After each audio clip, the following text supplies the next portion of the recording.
I guess we're going straight live because I didn't even put up the intro tonight. Um, Hi Hi, everybody.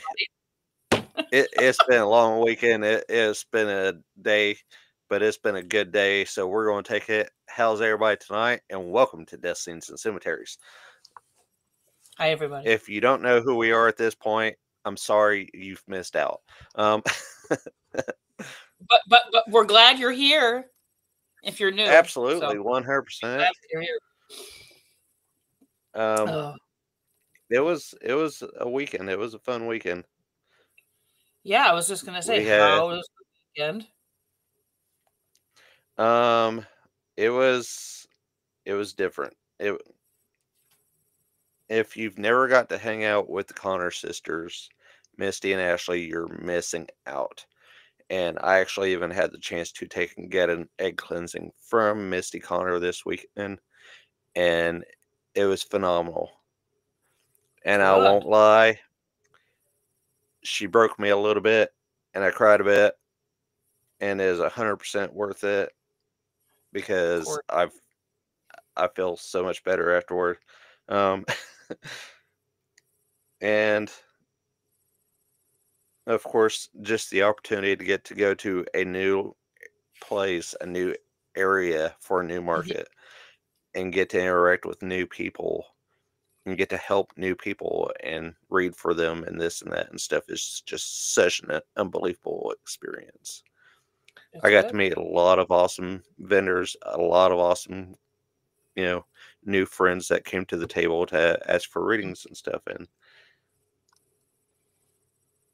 that's good. let's face it, we had a little bit of fun too. I went down early.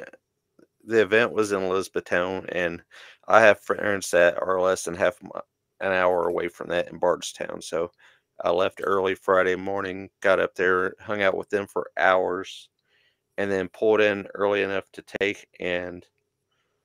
um, take and have lunch and stuff with them and spend time, and then show up right behind Steve and them to take and help get set up for the event. Good. That's good. But Good. Good. yeah, I was literally the second person on Misty's table. And she had her bowl of eggs, like always. You get to pick your egg and you pack it around with you for a while. And she goes, I picked my egg. And she said, how'd I know you were going to pick that? I was like, well, Is it what I saw is true? If her table's empty, it means she's out of eggs. She was out of eggs. yeah, she ran out of eggs. Wow, Um, that's a lot of eggs. I think she had about a dozen with her, and she went through most of them the first day. I know all three of us that were with mechanics got an egg cleansing, and That's then good. a few others. I know Joni Khan got an egg cleansing this weekend. Mm, Some of the some of the people that came to the show and stuff, and it's just an incredible experience because she really tries to help you work out through things that you didn't even know you needed to work through. So, yeah, that's good. ugh. That's But good. getting to hang out with them was a highlight of the weekend. Getting to hang out with Steve and Pat and get to see Mama Bev and everybody that was there. You know, Mm-hmm. it it's always nice to take and get to see people you haven't seen in a while. Of I course. see Steve and Pat and Miss Joni and stuff, some of them fairly often, but Mm-hmm. others maybe once a year. So, that's always a treat. Yeah, that's always the good blessing that you get to see people that you don't see. So 100%. I get that. I totally get that. So, but on to our fabulous journey, I guess we want to call it, our tiptoe through the Sure. tulip, tiptoe through the To tulips of what is called Salem witch trials. Salem Witch Trials.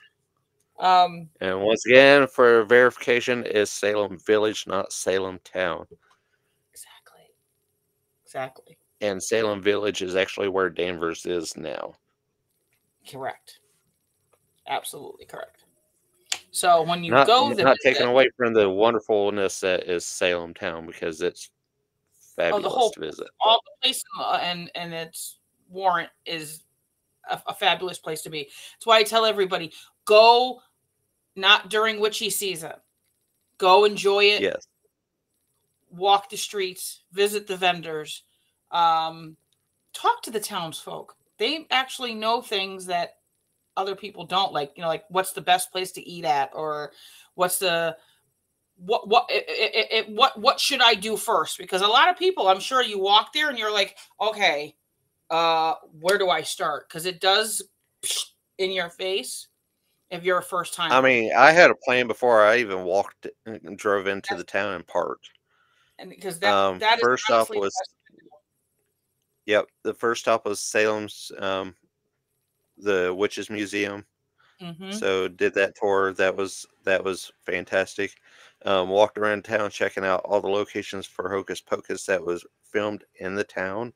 Yep. Um, Visited a couple of the smaller cemeteries, especially the one that's close to the town hall building that they used in Mm-hmm. Hocus Pocus, and checked out a bunch of the shops. And they have some really, really cool shops They right do. there along brick roads. It's fantastic to walk on. Mm-hmm. It's honestly great. You just find a parking spot in one of the public parking, pay the fee, and just start walking. Yep. It's small enough to where you can see most of the town just during a walk. Oh yeah, definitely. Stay on the and I tell everybody, stay on the little yellow line, because they do. They have a nice little yellow line that you can walk Yeah, to keep I you didn't in. stay on the yellow line. I Well, I'm some people like Sagittarius. I don't want to pave my own path. We're going. exactly. I need to go this way, and then also too, um, Enchanted is one of the oldest Salem covens um, in existence as of right now. That is led by Lori Cabot herself, who recently just had a birthday. I believe she's 90 something. We'll just say she's 90 something. Um, Nice. that's a great little shop that she's got. So if you know who Lori Cabot is, if you don't, go Google her. Um, Salem is her home, and she's really good at what she does. So And anybody that goes down to the little park that's close to the old thatched um, home buildings that's set up as uh, like a reenactment area mhm. alongside the waterfront. There's a tree stump there, and I left an energy signature there just saying hi to people. So anybody that can pick that up. That's a, Yeah, it and was that just that my nice way of little saying hi. cemetery. Yeah, and that Yeah. cemetery is really really nice. And then of course you have everybody knows them now. The I call them the little seats. Please don't go sit on them. um, but they are their intensest word of a tombstone, because we don't know where any of these people are buried, because they didn't want them to have headstones, and or if we even will ever find out where any of them are buried. Some of them were on family land. Some of them never made it home. So it's a nice place to go, lay flowers down. It's a very nice. It's a subsection of the little cemetery that you used to be able to walk through. You can't walk through it now openly anymore. It's got designated hours because of obviously people walking through and trudging and vandalizing it, unfortunately. But there are some judges that are from the Salem witch trials in there, and Martha Corey is actually buried in there too as well. So when you go, there's plenty to see and there's plenty to do. We'll leave it at that. So I hope everybody And there is goes. a pizza place close to where the Bewitched statue is. And the pizza is phenomenal. So if you go there, you like pizza, that's a place to check out if it's still there because it's been a couple of years. Yeah, it's still there. And then if you need to get your drink on to bring back to your hotel room, um, there is a great, and this tells you I lived in Massachusetts for how many years. Great Packy for those that need to know what a packy is, that's just a package store or, spirit shop. It is called the Bunghole. It's still there. It is a great place to go and buy your spirits. So, yeah, I need it's spirits for my absolutely bunghole. spirits from a bunghole, which I absolutely love that shop. Did I hear drink? Yes, drink, You sure sir. did. Especially for you. I hope you're feeling better, and I hope you're healing pretty good.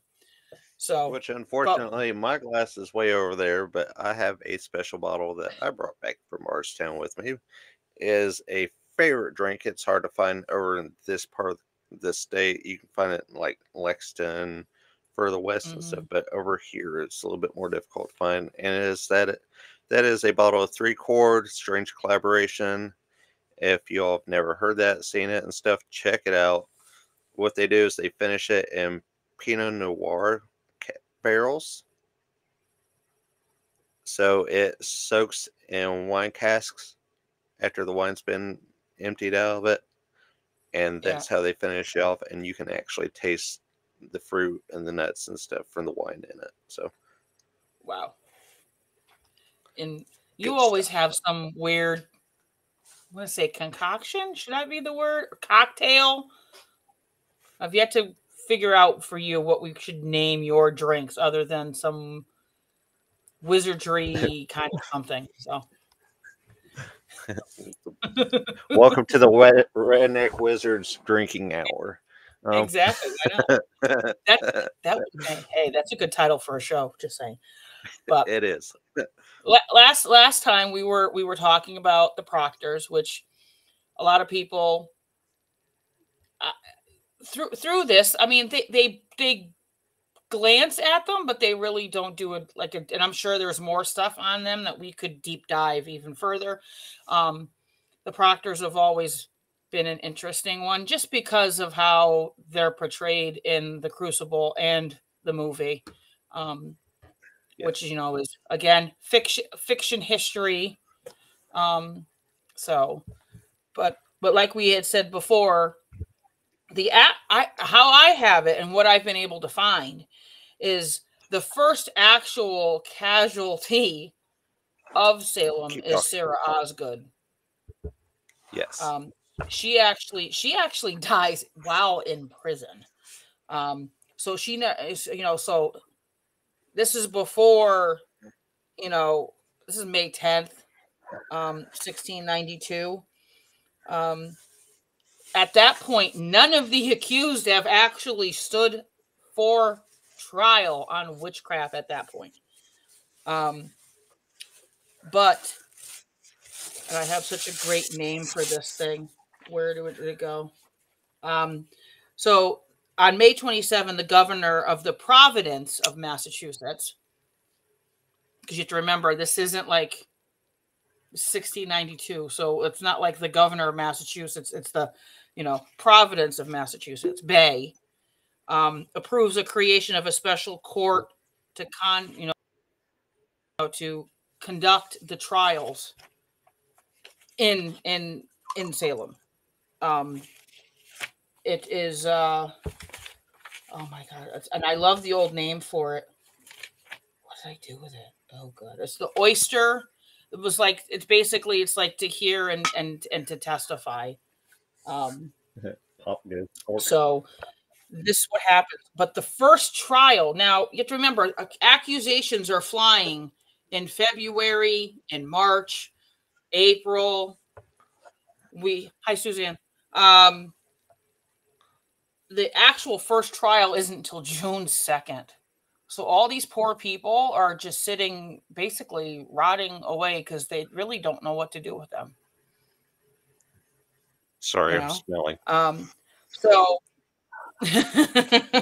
so the first trial takes place. The first one brought to trial is Bridget Bishop. She's found guilty. She's hung June 10th. So she's the first female. I love how they say she's the first person, but she's the first female to actually get hung in these infamous trials. Yes. So um, now in the process, in between July, I can believe this, July to August, they hung another 10 people, more people They sure did. in between that. They just was like, okay, we I think it was basically they needed, they're sitting here, they're sitting in jails, they have no idea what they're going to do. They have no idea how they can try this, right? Because there's nothing that's been on the books to say, hey, this is how we got to do it. This is we got to do A, B, C, and D to get to a conviction. So, and it's not like how everybody's like, oh, well, they waterboard them. I mean, yes, other countries did do that and other states did that. Like, if you submerge a witch underwater and they float, it was like we all know what happens. You're drowning at that point. So therefore, and if you float, oh, You're a witch. you weren't a witch, whatever. So, but you drowned them in the Yeah. process. So, it's no, they didn't have like any rhyme or reason. And we were going again, like on John Proctor's words, spectral evidence. But if you thrash these women and these gentlemen around, maybe some smarts will come around in their head and they'll say, oh, wait a minute, this isn't right. Just to bring him back in. So, and those 10 people, now you have Sarah Good, John Proctor, who else? Martha Corey is brought up, but she's not executed.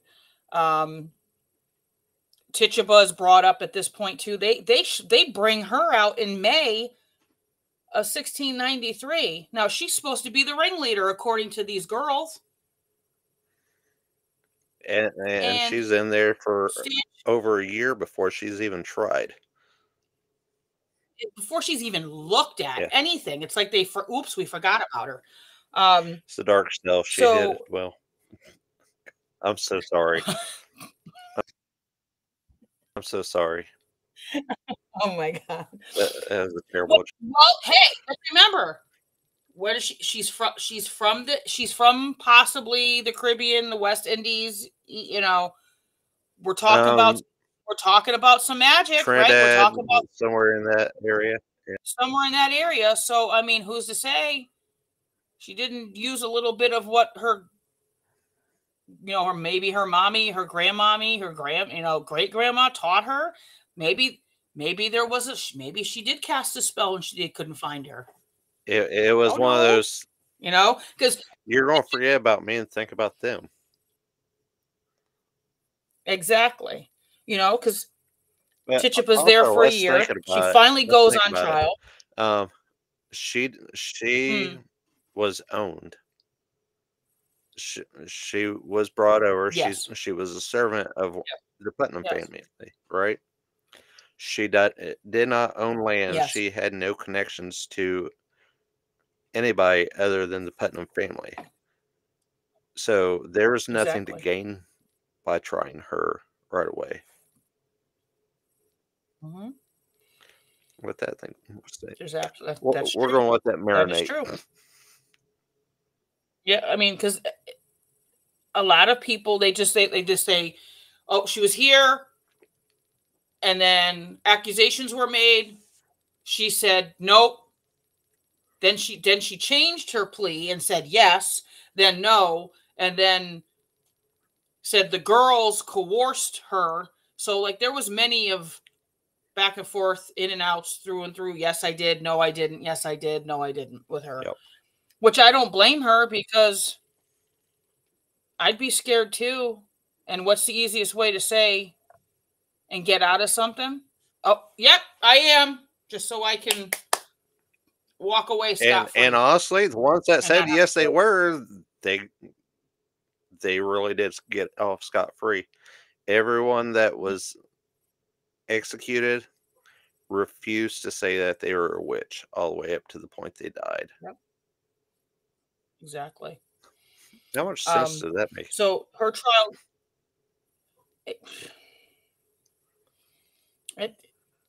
because there was such a mass hysteria of everything, between the rich, the poor, two rich families fighting, smallpox was going around. You're hello, Salem is an exporter and an importer of probably high Hi, volume. Nando. You know what I mean? So you have a different subsection of people daily probably coming in and out of that little ship town, bringing all of their goods, their services, wanting a place to live, and also bringing their version of magic or their version of the metaphysical that they have Yeah. in their toolbox. Because, so it's a lot of, and I get it. I can totally see why this town just went berserk and down the rabbit hole fast. And it was a slippery slope fast. It wasn't like this, let's walk, walk, walk. No, it was jump into the deep end and we're swimming. What I found was, so she finally goes on trial May 9th of 1963. The jury does not indict her. She's released.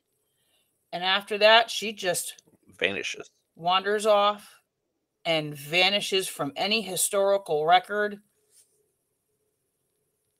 ever. Who knows? Who knows So where she she went? may have been sent back to the Caribbean. She may have just vanished into the woods and lived with the natives. Nobody knows. Nobody knows nothing. So, she got tribes in the area and nobody has a clue. Exactly. But let's face it, most of these people here were just it is. So people. None of them had any magic to them. Nothing no. I mean, extremely glamorous anyway. nothing. Exactly. Nothing dangerous. I mean, you have to remember, was there penicillin back then? Yeah. No. But did Rebecca Nurse and other people know, hey, if I take dandelion root and I take bark off of a tree, I put it together in a mortar and pestle, will it make you feel better? Yeah. Yes. But and you had ones that owned apothecaries. You had people that frequented them because and think about it. You're walking down the street and you're like, I have a toothache, and I know if I go and get clove from, is anybody watching me? Because I'm not doing the conventional way. Because I can't afford maybe the conventional way, which is the dentist, but I can afford going to the apothecary to go get clove to help my tooth. Yeah. And people and so like you're like in the darkness of night, you're like, it's like almost, I hate to say it, it's like almost drug deals. Like you're in the dark in the corner going, hey, I'm going to give you this, I'm going to give you a shilling, give me some. And then it's like, wow, so nobody knows who you are. At that point in time, it had to have been crazy. It just had to have been. Everywhere you went or did, it's like, what? Yeah. After the show, I need to go see my clove dealer. Hey, but I'm just saying, I'm just saying, in that time period, I know, I'm just saying, but in that time period, so yeah, so June is 1962. That's the special court. I love this. It's the Court of Oyer and Terminator, which in layman's, that's like old English terms, which is so the court to hear, which is Oyer is to hear, and Terminator is to decide. So that's the fancy name. And that was presided over Chief Justice William Sutton. Whose favorite phrase at the end of the day was, I'll be back. Or it was, man, do we have to come do this again tomorrow? Like, I have a headache. These people are crazy. Could you imagine that? You have to, like, look at this and just go, eventually, in the beginning, I get it. But, like, when we're hitting the height of it and we're executing, like, 8 people, 10 people a day, or we're bringing up 8 or 10 people a day to be examined and alibis talked about and evidence given, could you just imagine your thumping headache? I I think I would. I mean, don't know. I'd be they gave me a headache just thinking about it anyway, because mhm, I'd be like, y'all were fine just a minute ago. exactly. Show me the proof that Like they you were pinched you. fine. Show me the physical evidence where they Yes. pinched you. I want to see marks. If you have Yeah. no marks, then Yes. I don't believe you. Exactly. And that's why I And almost and been describe the executed in Salem, y'all. describe Um, the of oh, I already know I probably would have. Um, some people, I do get a lot of people asking me this question, and I figured this is probably a good question. What's the difference between afflicted and accused? Because those two words are used quite often in a lot of the hmm, text, a lot of the books, a lot of the actual papers. Afflicted were those that were supposedly quote unquote possessed or tormented. Um, it was they who accused or cried, or like they always said, cried out the names of those who supposedly possessed them. So that's what afflicted and accused is. Because if you were afflicted, you were possessed and tormented. the only thing they were afflicted So by that's was because I know being that brats. exactly being brats, wanting attention. Somebody And trying to get somebody out of was trouble. upset about something. Exactly, and because what Tituba sitting there going, "Hey," they're like, "Well, what are you doing?" I'm. This is tarot. Can I learn what this is? And that's it. Because that's basically it's how it started. Yeah, She was talking about what she was doing in her homeland, and people got caught. people got caught. Oh, she forced us to do it. Yeah, she forced us. Oh yeah, she forced you. All right. She forced you to strip down naked and dance by the pale moonlight. Like Sure did. I no. So Now sign the um book. now sign the book. Now give me a you know what? And I'd also say give me a description of what this devil book looks like. I'd love to know what it supposedly looks Yes. like. Tell me what it looks like. Show me Show this. me the book. Show me. Exactly. It's not even show me the Show money. me. Show me the book. All right. um Where did that go? so Oh, there it is. I'm losing crap. so as we're moving towards through the timeline. So Tituba, March, okay, we'll do this because today's March 17th, which is St. Patrick's Day. Hello, everybody. If you're Irish, like myself, Amory? happy St. Patrick's Day. And you. So March 21st, Martha Corey is arrested and examined at Ingersoll. Now, this is where some of my family gets into. So at Ingersoll's, which is the ordinary in Salem Village, and she's held for trial the same day. Um, Now, March 24th, having been arrested the previous day, Rebecca Nurse is examined before the magistrates. Another one of my cousins, sorry, John Horton and Jonathan Corwin. She is this old, crotchety old woman who is a staunch believer in her religion, goes to church, and does everything right. And still gets Um, accused. so, and still gets accused. Um, I'm sorry, I don't mean to laugh, so, but which but it's the truth. I mean, she's still as someone accuses me. Oh well, Rebecca Nurse and Martha Corey and it's just fingers pointings, no. you know, everywhere.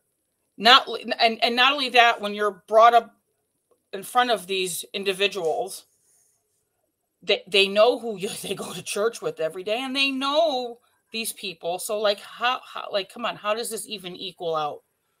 All right. But anyway, so she firmly maintains her innocence, right? They're tormented of innocence of the tormented of afflicted witnesses, right? That she has. She's 70. People are like, oh yeah, these are people in their 30s. She was 71 years old. Yeah. 71 years old. Like I could just see this like old crotchety I mean, John Proctor old was lady what, in his going 50s, 60s whenever he is accused? 60s, 60s. Yeah. You know, And everybody thinks like, oh, these people are like in their 20s or 30s. No, they were they were nursing home senior, age. I mean, come on, y'all. you know. I mean, not only that, but they're senior. They're important people in that work within the community. Come on now, you know. Um, You know, some of them may be so old and April 2nd, crotchety, like Giles Corey, but you know, for the most part, they served a purpose and tried to do the best for the village as possible. Even John Alder, who is literally exactly. just a merchant who and a sailor who was only in the village every so often because he was mostly at Mm-hmm. sea, got accused, and he is like, Yep. "Are you kidding me?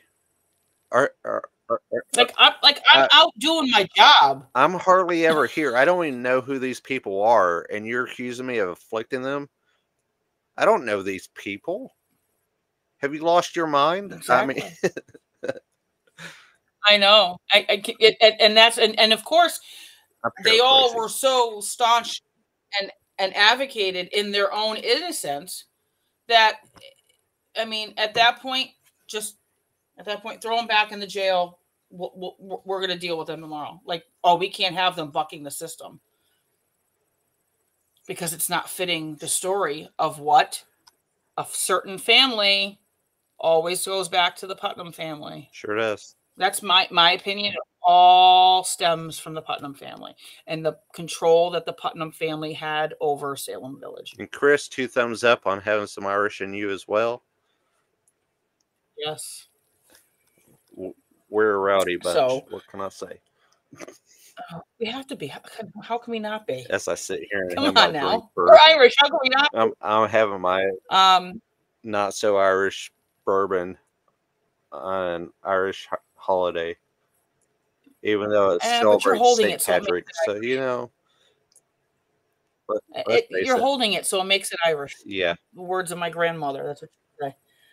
All right. So that's March 24th. April 2nd, after April Fool's Day, Abigail Williams continues her claims of being tormented by, which we had brought up yet last Monday, the specter of Elizabeth Proctor. Right. So yes. meanwhile, John Proctor keeps a close eye on his 20-year-old servant, Mary Warren. He tells Mary, we said about it, to stay out of this. Don't go, don't entertain it, stay home, do your job and do your work. Right? But Mary ends up testifying as a witness during the trial of Rebecca Nurse. Right? So it's her employer who's an out who now I love the wording they had put here for her. Rebecca Nurse, her employer is an outspoken skeptic of the affliction. So in this environment, Mary fits eventually at ease, and she posts a note on the meeting house door requesting prayers to thanks for her recovery. Because now I have to poke the prod even more, going, oh, pray for me, please. I don't, I've been afflicted by Rebecca Nurse. Oh, please, Oh, please, please, please, please. here, swish. Exactly. I don't have the hair to swish anymore.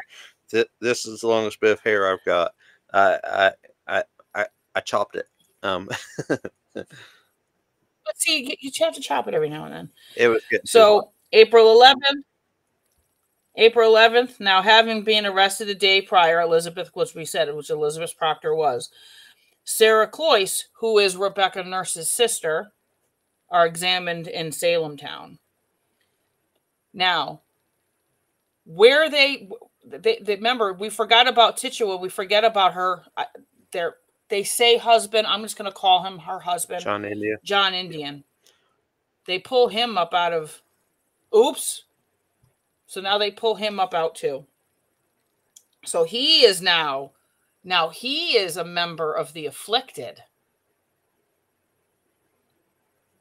that's being afflicted by all these other witches. So now he's coming as a witness to this.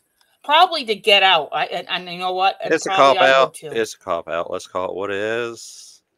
I And he's mean, probably the honest reason why Tituba just sat there for as long as she did. She sure yes, was. she was. She sat. And She sure was. She vanished. sat there And I don't blame her. and just. I don't blame her either. I really don't. Um. So so now John Indian is a part of the afflicted. So during the examination, the afflicted claim that both Proctor and her husband are tormenting them and appearing being violently afflicted by these two.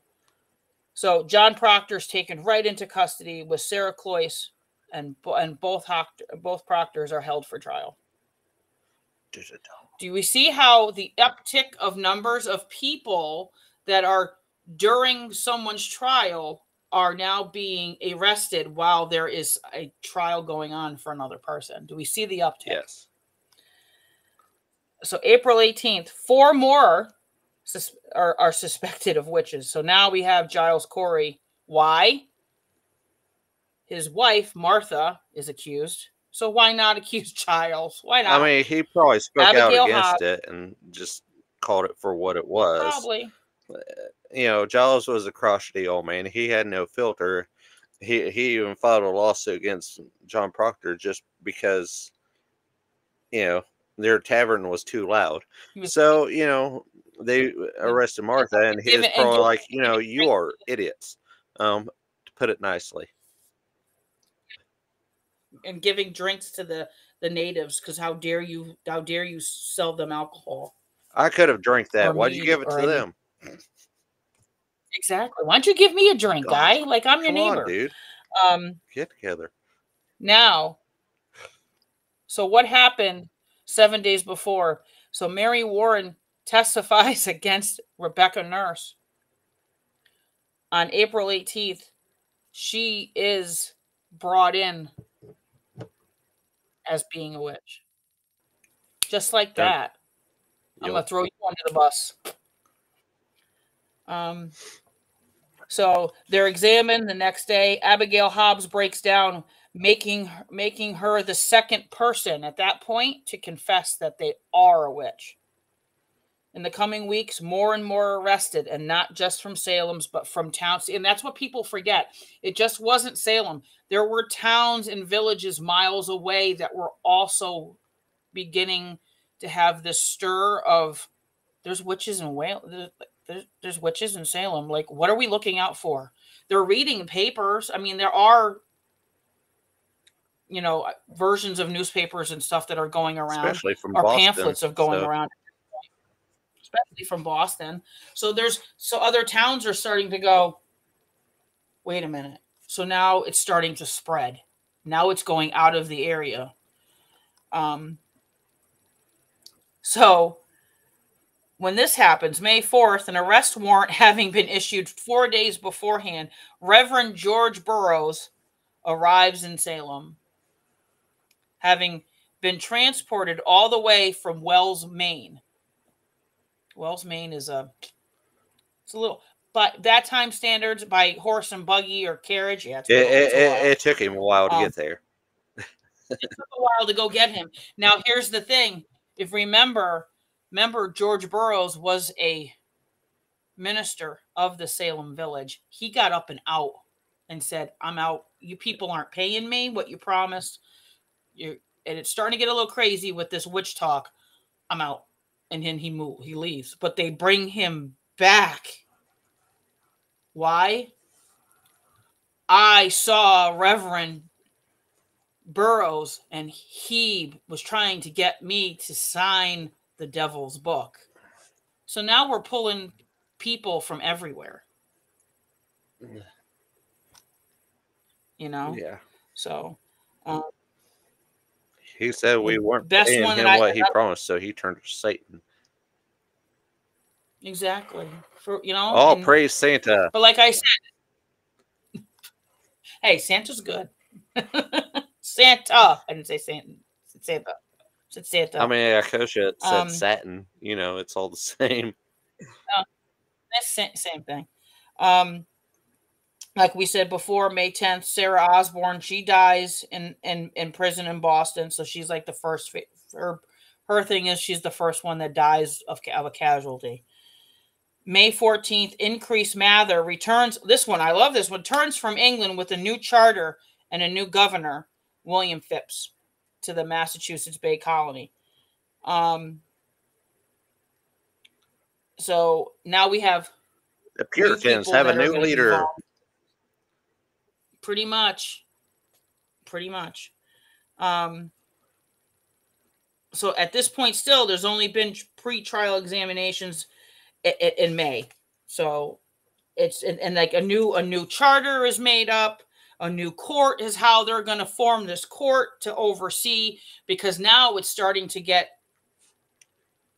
We have lots of numbers in a jail cell. It's starting to get bigger and bigger and bigger. So now we've got to change everything. We've got to how we're going to do this. We've got to have rules. So we've got to go get somebody that isn't really part of it, who doesn't really know what's going on, that can probably be swayed, because the guy that was originally in there as the old governor was probably getting tired of this shit and was like, this is getting a little crazy. And probably just said, go get somebody new. I don't want this anymore. This is a headache. Or a thorn in my side. More of that than anything else. Why is this still going anything else?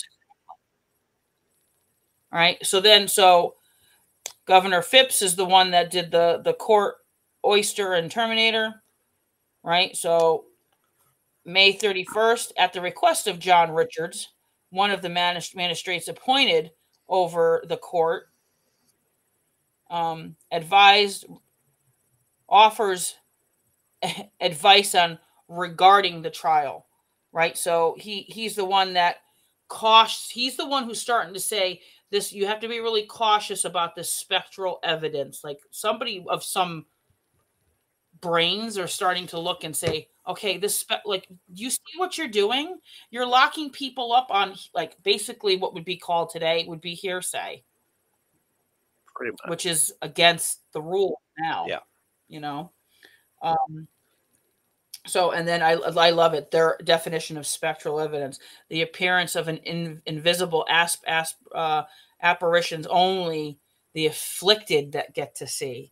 So when you're in court and they're like, "Oh, Sarah Good is sitting right next to me, but she's standing in front of you," and the whole court can see. But let's say Abigail Williams is like, "But she's sitting right here and she's holding the devil's book and she's got blood on her and she's telling me that I need to do this, and if I don't, she's going to do it." And then they go into a fit.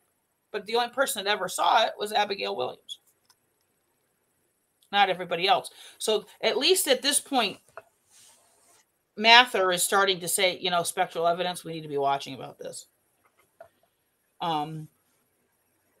So we'll skip through June because we know what June happens. Bishop gets hung.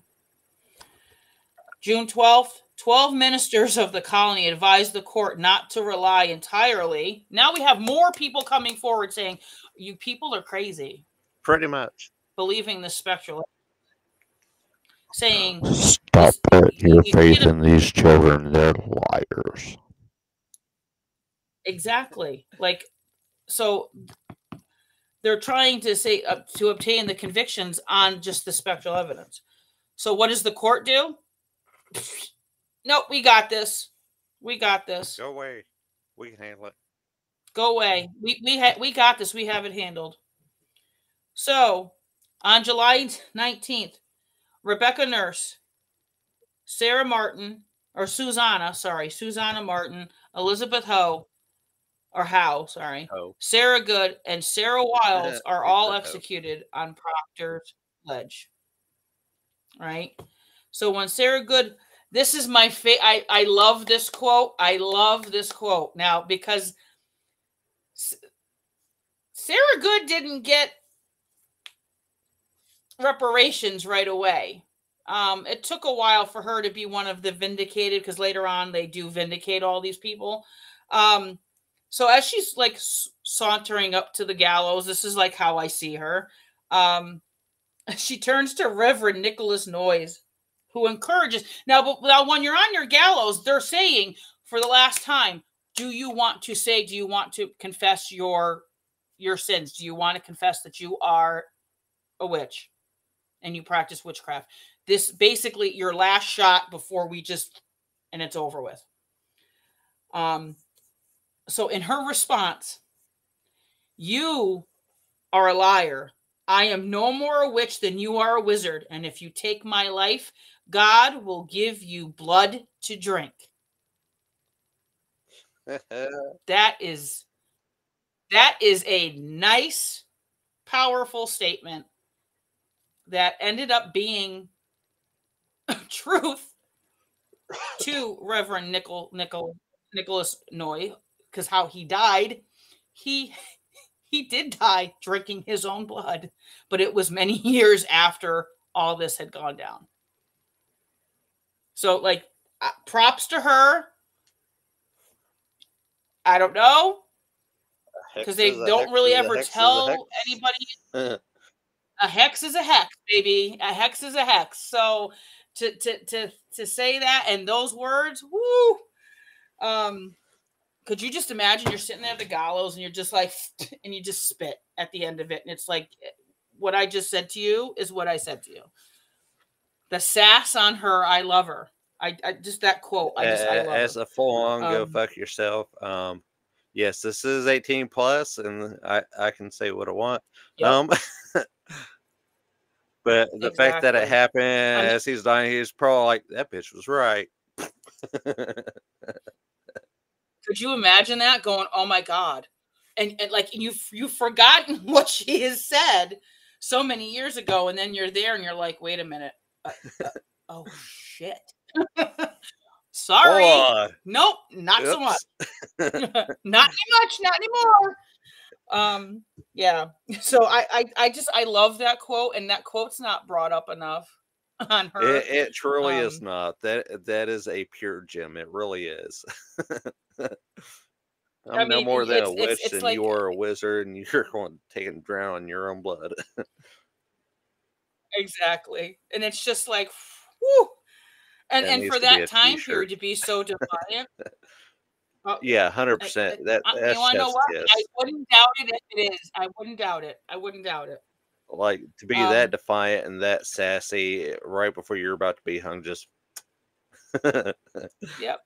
When all she really had to do was just bite her tongue and say, I confess. Yes, you got me. Oh, you got me. I'm guilty.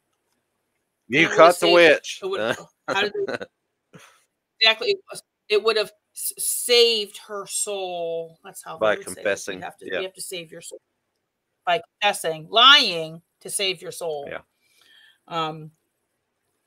It's just so then now we have a month that goes by, but in that month, people are coming and going. People are coming and going. People are being accused. People are being brought forth. People are being brought back down into jail. People are coming back up. People are getting multiple, I guess, accusations thrown in their light, even though that these people may not even know these people, which was a lot of them were like, who's this? I don't even know who this is. Who are these people? They know me. How? Who are these people? So August 19th, George Jacobs, Mary Carrier, George Burroughs, John Proctor, and John Willard are all hung. So they did all ladies, and then they come back and they do all men. Although George Burroughs recites the Lord's Prayer perfectly on the gallows, quote unquote, a task which witches were alleged unable to complete without error.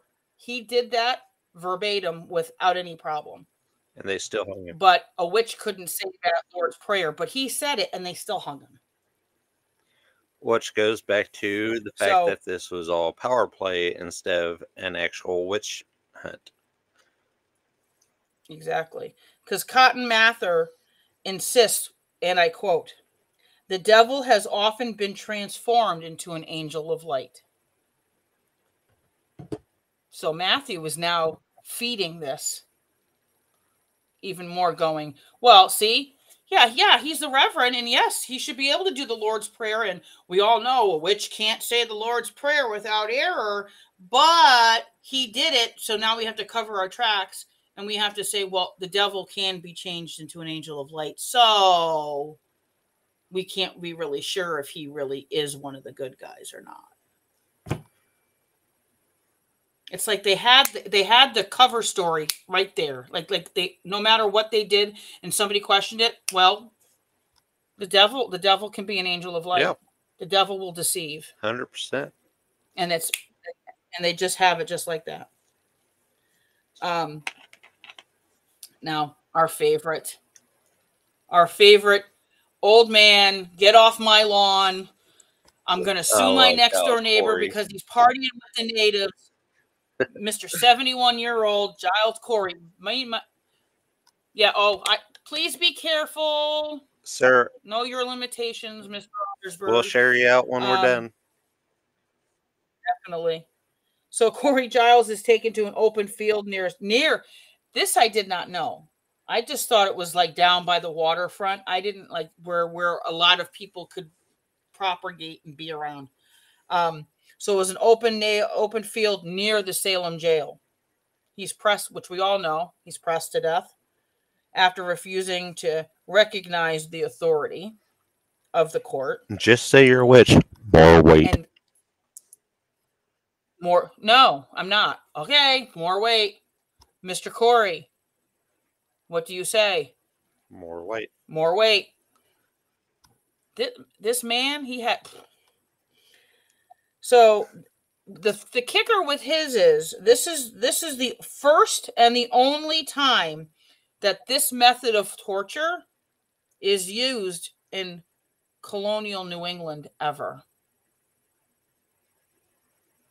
And I don't think it was used. I could be wrong. I'd have to look. But at that point, what is everybody? Everybody's been hung. Why not? At that point, maybe because we have to change it up because we have to keep people on their toes. I don't know. Maybe they got desensitized by the hangings, the massive hangings that were happening like week after week. Or maybe he was so vocal that they had to make a spectacle of him. Exactly. Because even after that stuff, they went back to hanging people. Yep, they sure did. Because that wound up not going the way they hoped it would. Mm-hmm. You know, so September 22nd, we got Martha Corey, Margaret Scott, Mary Esty, another sister. Now, here's the thing. Here's the kicker. Another sister of Rebecca Nurse and Sarah Cloyce. So now we've got another family in play that's being, a kind word, eradicated from Salem for a certain purpose. Let's just obliviate all the families that could possibly stand in our way. Exactly. Alice Parker, Ann Pruder, William Reed, Samuel Wardwell, and Mary Parker. Now that's 1, 2, 3, 4, 5, 6, 7, 8 people hung in one shot. And September 22nd, the thing with this is the last day of execution during the Salem witch trials. It's the last. September 22nd is when things are starting to get a little and it's getting a little out of hand, and people are being, governors are getting accused of doing this now, and it's crazy accusations that would make zero sense, that people are like, especially in Boston. Even at this point, they're like, okay, you all need to stop. Mm-hmm. So basically a letter is written to a reverend in Boston. Now, the person, I never found out, and I don't think we ever will find out, but the person that it was given to is a Increase Mather, which is the father of who? Cotton Mather. Right? Addresses a meeting of ministers in Cambridge to warn against a reliance on spectral evidence. So they're starting to convene and have conversations, because remember, it has now spilled out to everywhere. So now you're starting to see other places go crazy like Salem. So Mather writes, it were better than 10 suspected witches should escape than one innocent person be condemned. But at this point, 19 people. Yeah. 19 innocent. 19 innocent. Because these were people, they were not witches as they claimed. They did not worship the devil. No, there was no devil's book that they were told to write their name in blood in. You know, a birthmark, a mole was not considered a mark of of a devil, because that's what was happening. If you had please, I have like 2 or 3 ones that it would have been moles right there on the side of my face, you know. Exactly. I mean, that's what they were using. October 29th comes around. Basically, the people are over it. Like, they're over this because it's getting crazy. It's starting to wind down. So Governor Phipps just dissolves the whole court. The whole court. December 14th, the lower house passes an act against conjuration, witchcraft, and dealing with evil and wicked spirits. I just love how they worded things. So the law maintains that witchcraft is a felony offense punishable by death. However, it lessens the penalty of minor acts of quote-unquote magic, such as attempting to find a love, tell the future, or unsuccessfully trying to harm another person by magical means. So you only get the death penalty if they actually see you with the devil. I mean, that's how I look at it at that point. And remember, those people that only see the devil those are the only ones. Not everybody else gets to see it because they're the ones that are afflicted, not accused. Yes, afflicted because they get the power to see. So December 16th, in response, devil, maybe you're the witch. I'm not gonna. Just saying. Just saying. In response to the numerous individuals accused of witchcraft, which was still lingering in jail, you have to remember, a lot of these people, there were 30s, 40s, maybe 50, who knows how many. They lost count of how many people that were in holding cells. They were crowded. So here we are, December of 1692. We're done. Let them out.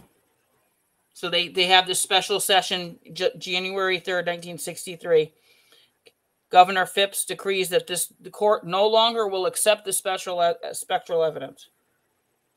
So the Superior Court condemns 3 of the 56 persons accused of witchcraft. So Chief Justice Soughton signs the death warrants of 3 and for 5 other previously convicted ones that were in 1692. Now they're covering their trails. Yep. Because they see that it's fallen apart, and now they're covering their trails. So it gets towards the end. It just So Governor Phipps steps in and issues a reprieve for the 8 scheduled, because now you have those people that are scheduled, right? That they're like, let's get these last couple people in, and they're like, nope, there's a reprieve. So what do they do for these people? They pay for their jail fees, and they're all set free. So when you went to jail, you had to pay to be in jail. Amazing at that time period. So me too, dog. So, and like in March 10th, Lydia Dustin. See, and I like these names that they were very obscure, that nobody really knew about. She's 79 years old, resident of Reading. She dies while in jail because of the conditions. Come on. Though they cleared her of the original witchcraft charge, she couldn't come up with the money to pay for her jail fees, so she had to stay in jail and await for her release. Yep. So you have people dying because of what? The aftermath. And what happens? April 1696, Samuel Parris steps down as the minister of Salem Village. Basically, it all ends come around that time. They had a public day of fasting in 1697 and prayer for atonement for the errors made by the colony. So they thought it would make it, apologies. That's how they thought they would apologize for it. So 12 jurors also signed a statement for their apology in the roll. Samuel Sewell, who served as the magistrate in 1692, stands before his congregation while his minister reads a prepared statement aloud. In this declaration, Sewell acknowledges his feelings of shame for his role in all of it. Bum bum. And he's asked God to pardon his sins. But he couldn't say it himself. The parish priest at the time had to take and say it for him. Exactly. So a new reverend comes in, a 22-year-old. So now it's somebody young, and not associated with any of these family comes in. He just tries to bring peace and peace among the parishioners. Because at that point, the ones that were saying that they did agree to that they were being bewitched, they were out, like they were just outed by their friends and family. Like nobody trusted them. I'm sure people still stayed away from them, even though that they 100% were presumed innocent.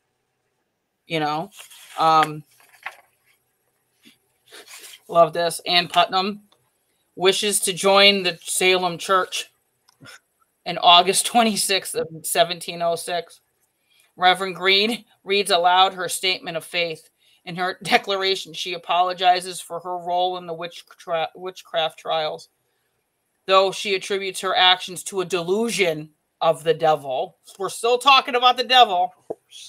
Ann Putnam Jr. is the only afflicted witness to publicly acknowledge her wrongdoings ever out of any of them. She's the only one who stepped up and said, I'm an asshole. Sorry. Yeah. I mean, there is at least that. She's the only one that actually had the balls to take and come forward and say, I'm sorry.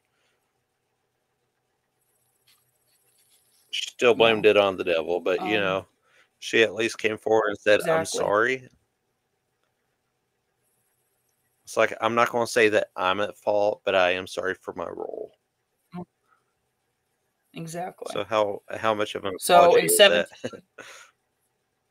It's really not. I mean, and cop out.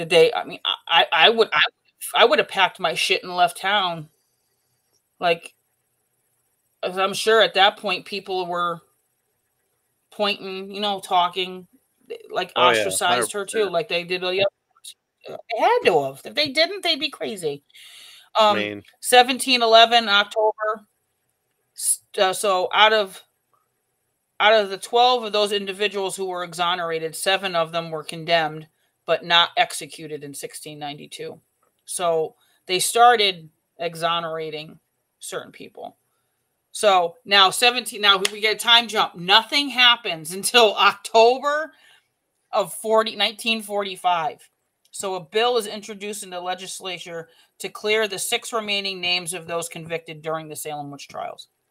So this bill is championed by a descendant of Ann Pruder.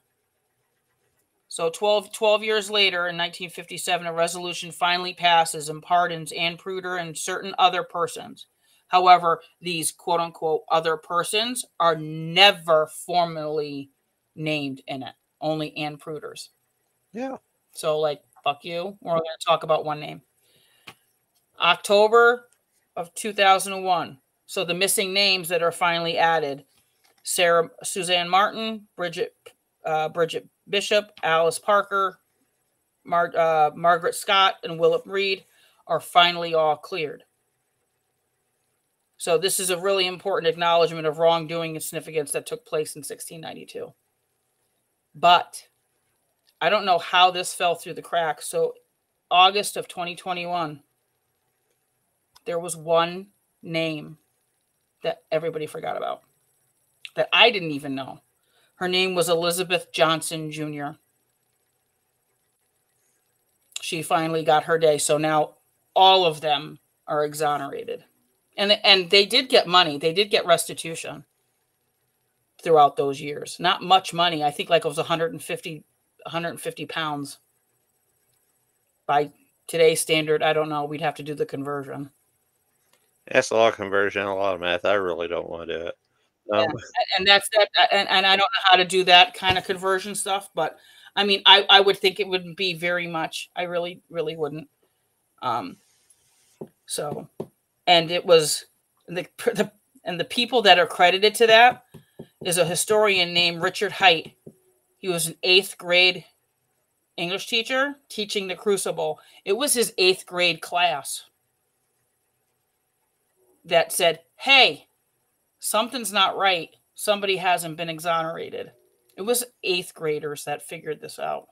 Not adults, 8th grade middle school kids. So she could rest with all the other ones finally at peace, knowing that they were what? They were executed for being what? Maybe a little different in whatever it was that they believed in or didn't believe in, or didn't go to church every Sunday or went every Sunday, whatever people, because you looked at my husband. Some of them, like Goody Osgood, and she was basically a widower with a bunch of kids, so she really didn't have that chance to take that time off because she had to work to pay to take care of her children. So, Lord forbid. Yeah. She was doing the best she could for her family. Exactly. I mean, there was a lot of them. A lot of them were widowers. Their husbands had died or whatever. Or they just didn't fit. Better yet, they just didn't fit the mold sometimes with what the village wanted to perceive, maybe a certain look.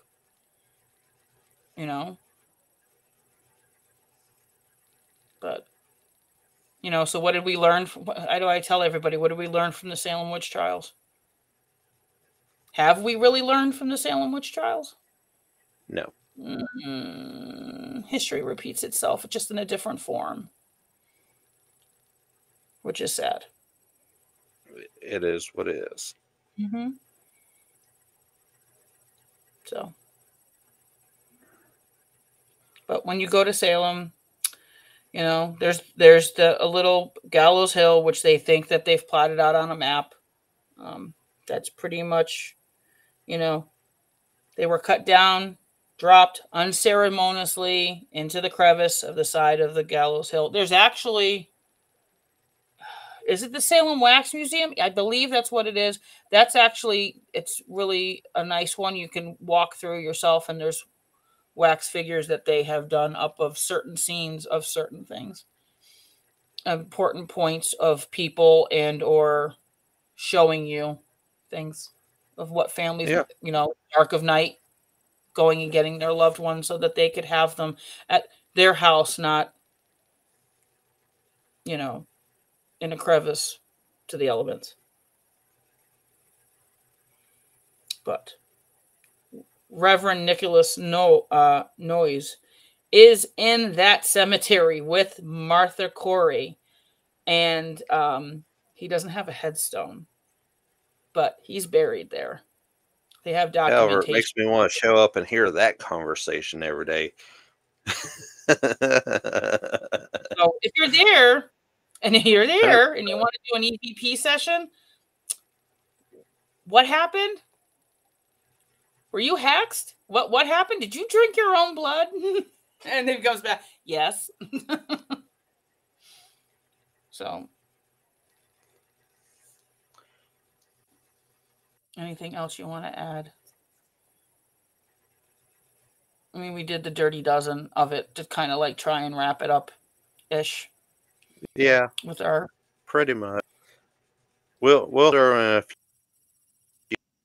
few more fun insights. That's basically the timeline. That's the important things to it. And let's face it, it's been a fun journey, especially getting to look at those documents and stuff. They are linked on the Facebook page to where you can pull them up and read them yourselves. There's a lot of people that were accused, and some of them we didn't even get. I mean, didn't even get to mention their names because, like I said, so-and-so said this, so-and-so has done this, so-and-so was at my house eating dinner with me, but we know they're in jail. Like the falsehoods that these people would say that are like, huh?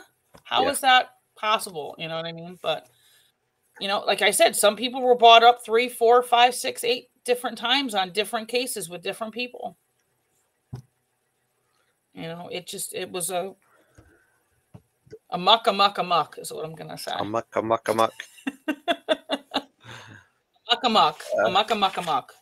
100%. To bring focus into this. But to wrap us up, it's been a great show. Thank you all for watching, hanging out with us.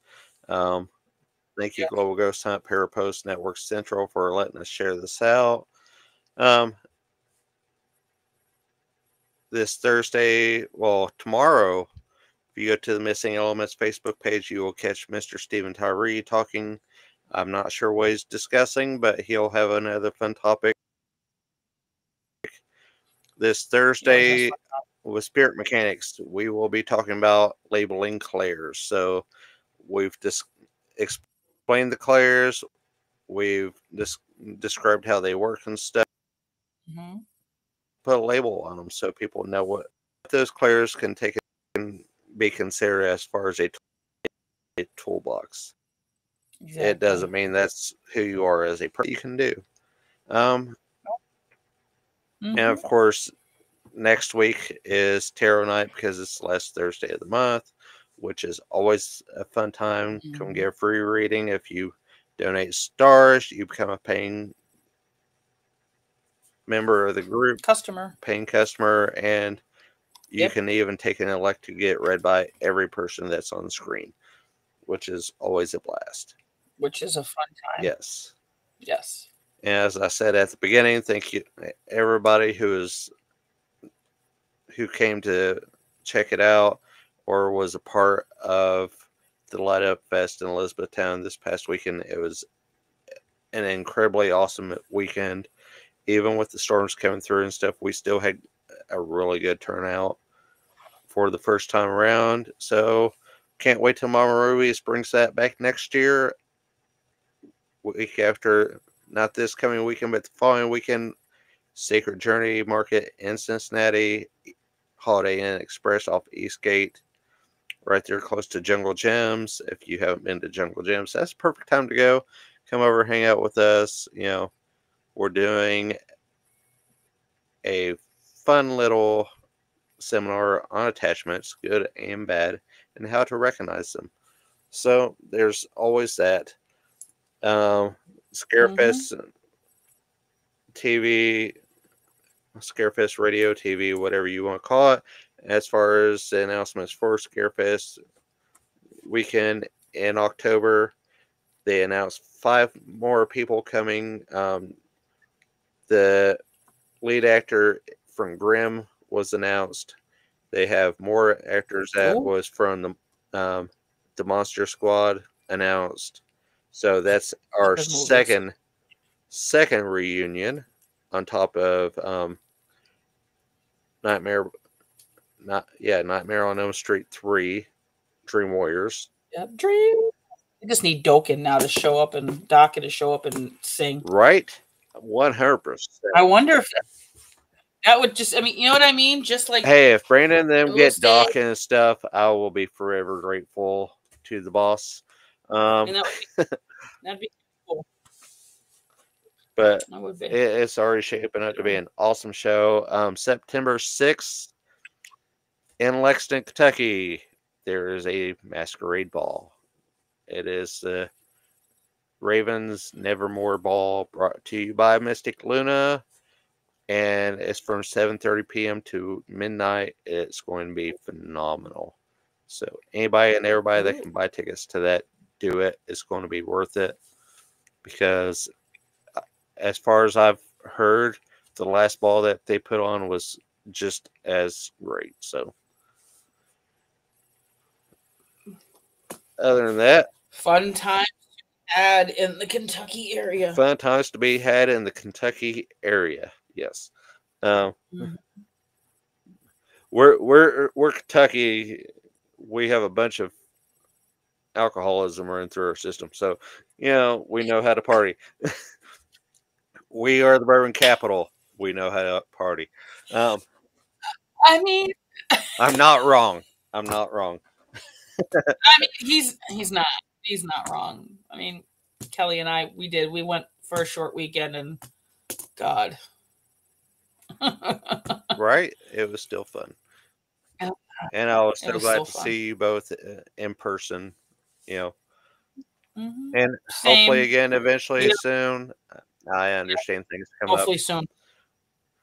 Yes. but thank you all so much for watching. Like I said, we'll be back next week with a final tally up and wrap up as far as the Salem Witch Trials goes.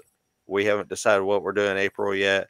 We might just pull an April Fools and say, haha, joke's on you. We're not doing a show at all. No. We're coming back. April Fools. Yeah, exactly. But until next Monday, you all have a great week. Have a lot of fun. And be kind to each other. If you can't, you'll wind up on this show. Help a brother. Um, I will find you, and I'm not joking. I will hunt you down. No, I'm joking. I'm not. I'm joking. I'm not joking. I am. I'm joking. I'm not joking. Just be nice to each other. Help a brother along the way. That's right. You know what I mean, people? Just help them along the way. Help yourself. Help somebody. Be kind to yourself. Be kind to each other. Mm-hmm.